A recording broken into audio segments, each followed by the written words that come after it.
Okay, in my defense, I wasn't lying when I said the previous 30th celebration preview video would be my last. After all, you're not a Tinder match asking about my height. I truly thought our September 15th set was out of surprises. Well, thanks to even more early pack openings, we've learned about some potentially game-changing cards. And none is more impactful than Unown. For 2 Psychic, Mysterious Signal only does 40 damage. But if your opponent's active is knocked out by the attack, you get an extra prize card. Obviously, the main use is to beat off a Badoo, punishing Dragapult players by taking 2 early prizes. You just have to remember that Badoo shuts off Wondrous Patch, so you have to come prepared for a stranger to make you itchy in all the wrong places. Along with Badoo, Unown also happens to one-shot Dreepy through weakness with Clefairy in play. Unfortunately, Dracloak is spared. But being able to potentially take 4 prizes early against Dragapult is huge, especially in a Psychic-focused deck running Mystery Guard and maybe even a Lily's Pearl or 2. While it's always risky when I attempt to do math that exceeds the number of toes in my general vicinity, Unown with Gladion and Brave Bangle is a total of 150 damage. So you come up just short of one-shotting a Dragapult through weakness if you live the dream. To achieve this specific scenario, you'll instead need Maximum Belt or Gravity Mountain. It's just that a 7-card combo isn't all that easy to pull off unless, ironically, you're a Dragapult player. And no, I will not be talking about how Dragapult Blaziken players can use Unown to their advantage, similar to how they've been taking advantage of Lily's Clefairy for nefarious deeds. Along with Badoo, Unown can also kiss a Smoochum goodbye, taking 2 prizes when they use it in a Slowking deck. And when Azurill is out in Delta Rain this November, giving every deck a potential free energy accelerator, well, it's suddenly less good than I originally opined. Speaking of delightful kisses, don't forget about Unown and Slowking. Not only can you copy Mysterious Signal with Seek Inspiration, but if you start Unown, it's both a telepathic target and a potential attacker. Also, I know you don't want to create a situation where Mew EX copies Unown, but if a Mew EX just so happens to have 2 energy on it and there just so happens to be room for Unown on the bench, well, that's 2 easy prizes on a Badoo. All in all, almost out of nowhere, Unown has become a top 10, maybe even top 3 card in 30th Celebration. While not nearly as strong as Drapion V back in the day to counter Mew VMAX, it does offer up another way to make Dragapult players think twice about item locking you. Sticking with top 10 cards in 30th Celebration, there's the new Lunala. If you're a Ceruledge EX player dreading rotation in March, I've got some great news. Your deck hasn't been in the top 10 for months, making the decision to continue playing it questionable. Also, we're getting a pseudo replacement come 30th Celebration. For a Psychic Energy, Lunala does 20 base damage plus 20 more for each energy card in your discard pile. The wording is as open as my marriage, meaning special energy like telepathic works alongside, say, fighting, which means you can reuse good old Solrock and Lunatone. Since you can afford to be slower due to its one-prize nature, I also think this makes Legacy Energy the best ace spec, potentially buying you an extra turn. I imagine there will be 2 main ways to play Lunala. First up is basically just copying and pasting a Ceruledge list. Since Lunala is unlikely to survive a hit though, it's not quite as simple as that. And Lunala being a stage 2, basically requiring rare candy, means deck space will be at a premium. So as much as I'd want something like Lucky Helmet, I don't think it's in the cards. 18 to 20 energy is typically the norm in Ceruledge, which will apply here as well. So you'll have to rely on Fezandipity plus discard supporters like Naveen, a copy or 2 of Prism Tower, and of course, playing with your balls is highly encouraged here. But I spent about 10 seconds creating a Lunala list and I have concerns. Somehow, this is 60 cards. Yeah, there's not a lot of extra room for consistency. Since I've yet to see the Cosmog or Cosmoem in 30th Celebration, 2 Pokemon who ironically haven't been seen since 25th Celebration, I don't know if they'll be able to help your setup. But the other option is just a straight Psychic deck with Fezandipity and Mystery Garden. The problem with this option is that you'll need things like Shaman and Psyduck, except Telepathic doesn't find them and their existence on the field hurts the power of Mystery Garden. So when I start posting my 30th Celebration Best Decks preview videos in September, expect a Lunatone Solrock version to get my nod of approval. Naturally, the Solgaleo in 30th Celebration isn't nearly as good, despite being as powerful as Solgaleo GX from back in the day. If the ability allowed you to attach the 2 Metal Energy wherever you wanted, it could have been our Metang replacement post-rotation next year. Instead, Sunrise only allows you to accelerate 2 energy to itself. Yet Sunsteel Strike needs 4 energy and all of them are discarded for a measly 220 damage. Yeah, I don't see this ever escaping Lunala's shadow. So here's something a little weird. This Japanese Grimer card was changed in English because, well, look where it's looking. Also, the new Galarian Meowth is card 101 in 30th Celebration. Instead of Berserker at 102 though, it's Jirachi EX. Which I guess means even the Pokemon Company forgot Berserker exists and aren't including it in the set. Regardless, the Meowth is intriguing. Similar to Alakazam, it cares about how big your hand is. And if Treasure Rush used the colorless energy, it might even be a decent option in Alakazam as a backup attacker to deal with Hide and Sneak. I mean, it still could be by chucking in a random metal energy you can grab with Hilda, but that would be more awkward than farting in an elevator you thought was empty, but then someone runs in at the last second as the doors are closing, you have to pretend like that smell was there before you got in. More likely, Meowth will probably end up as a one-of in metal decks. Excadrill and Archaludon don't exactly have the best turn 1 going second attackers. At worst, Meowth draws a card. But after a Lilies and a Genesect getting 2 metal evolutions, you likely have at least 7 cards in hand, one-shotting Badoo or Dreepy or something weak. Normally, this is where I'd say we have to wait and see if Berserker is good to know the full extent of Meowth's power. Given that a new Berserker probably isn't happening, I'll just say that 10 damage times the number of cards in your feet isn't exactly going to lead to a huge payday. Because it seems like every box legendary is going to be in 30th Celebration, we're getting a new Xerneas and Yveltal. If you count the EX, there's somehow already 4 Xerneas in Standard. This one's towards the back of the pack, and not just because it's a rare. For any energy, Geo Navigation grabs 2 stadiums from deck.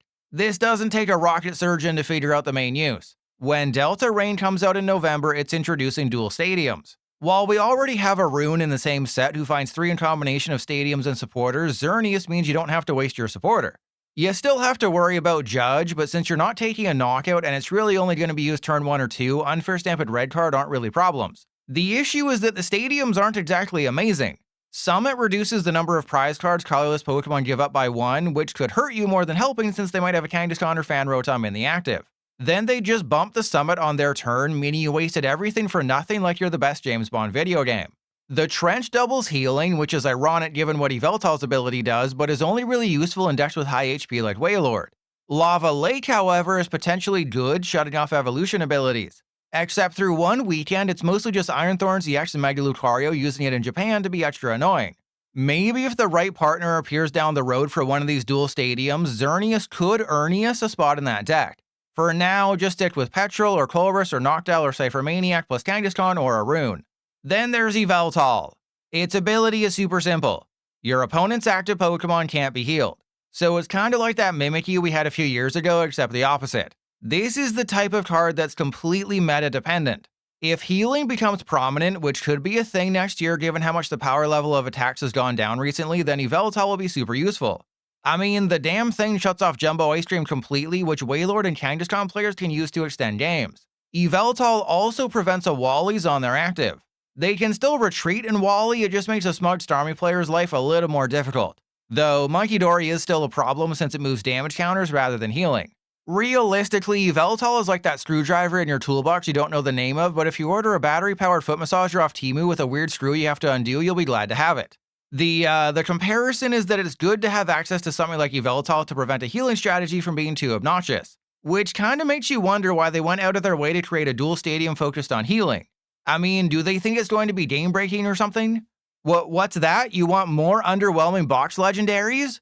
While we're still waiting to find out how bad 30th Celebration Dialga ends up being, we already know how unplayable Palkia is. Nowhere near as strong as the Palkia that might get gooder with Delta Rain Komodo in November, this guy does 100 damage for 3 energy, forcing both actives to switch out. For funsies, and definitely not out of spite for the designers who seem to have given up on the competitive side of the game, I decided to compare the highest HP card from Call of Legends against Pitch Black. Ignoring the fact that Pokemon sets used to be numbered alphabetically based on their name, not Pokédex order, there were several tied at 130. Compare that to Wailord EX, who has 380 hit points, and it's baffling that they only increased the power of Wormhole by 40 when power creep has seen hit points triple. To be fair, if the attack cost wasn't so gaudy and if fire types were everywhere, Palkia could be a decent partner for Crustle or Sylveon. Those guys only need 1 off-type energy plus 2 colorless to attack with their abilities blocking EXs. But hit and run decks need a little something more like what Salazzle offers with Poison and Burn, which you can increase with Pecharunt. And a smart opponent can use the effective Wormhole against you utilizing Munkidori and backup attackers. At least right now, I don't see a space for Palkia. Of course, as I was recording this section, a Wild Dialga card appeared. I can almost guarantee you didn't know we already have 3 of them in Standard. The EX sucks, Chrono Burst is fine as a Crustle counter in Metagross, and the Dragon Dialga is underutilized, able to stack your deck. 30th Celebration Dialga is literally just a super rod. They looked back at 20 years of Dialga cards, ignored the fact that its main mechanic was taking an extra turn, and decided to make Reverse Clock have the same effect as Super Rod. Yeah, sure, I can see situations where it's useful. But come on, this is a poor excuse for a playable card. Because the designers of our little card game that grown-ups beat each other off in a Target parking lot over enjoy ruining the Pokemon we're supposed to hold dear, Miraidon also sucks. The second attack is the same as Koraidon's, dealing 140 damage for 2 lightning and a colorless while losing 2 lightning in the process. That's less horrible given electric exists, but still not worthwhile. And even with Voltaic Energy, Mach Bolt's barely doing anything.